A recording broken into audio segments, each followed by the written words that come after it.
Yesus yang kita sembah tidak pernah bawa agama. Yesus yang kita sembah penuh dengan kasih.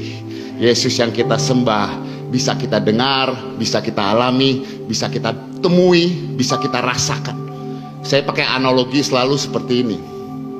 Saya punya seorang anak kecil namanya Michaela. Sekarang udah gede, nggak segini, 13 tahun. Tapi waktu dia kecil, setiap kali saya pulang, dia dengan excited, "Daddy, daddy, daddy." Dan dia berusaha kejar saya. Ketika saya datang ke rumah, dia berusaha kejar saya. Dan saya selalu bawa, kalau pulang, kalau keluar daerah, saya selalu bawa oleh-oleh. Dan ketika saya datang, dia lari. Tapi suka saya isengin. Ketika dia lari, saya menghindar. Dia berusaha nangkep saya. "Daddy, daddy, daddy, daddy." Dia masih kecil banget. Dia berusaha menangkap. Ketika saya lihat, dia begitu mengejar aku, begitu pengen sentuh aku. Walaupun saya bawa oleh-oleh, dia gak peduli dengan oleh-olehnya. Saya menghindar, sampai akhirnya dia marah dan dia nangis. "Daddy." Dia cuma mau peluk aku. Dia kejar aku begitu rupa, sampai dia sentuh hatiku.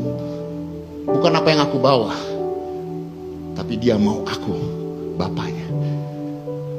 Ketika dia sentuh hatiku, di situ saya turun menangkap dia. Sampai kapanpun saya terlalu besar buat dia waktu dia kecil. Dia gak bakal bisa. Saya pemain basket, saya bisa menghindar kemanapun, lari pun dia gak bisa kejar. Tuhan besar. Secara akal kita gak mampu.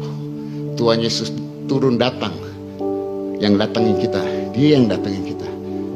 Tetapi yang kita bisa lakukan, mengejar dia begitu rupa, sampai kita sentuh hati dia.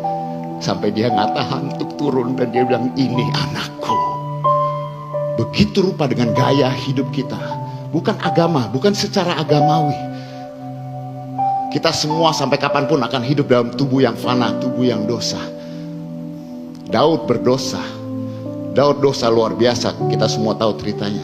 Tapi satu hal yang dia lakukan, hatinya tidak pernah menjerit, tidak pernah berhenti menjerit untuk Tuhan. Dan ketika itu saya tangkap anakku.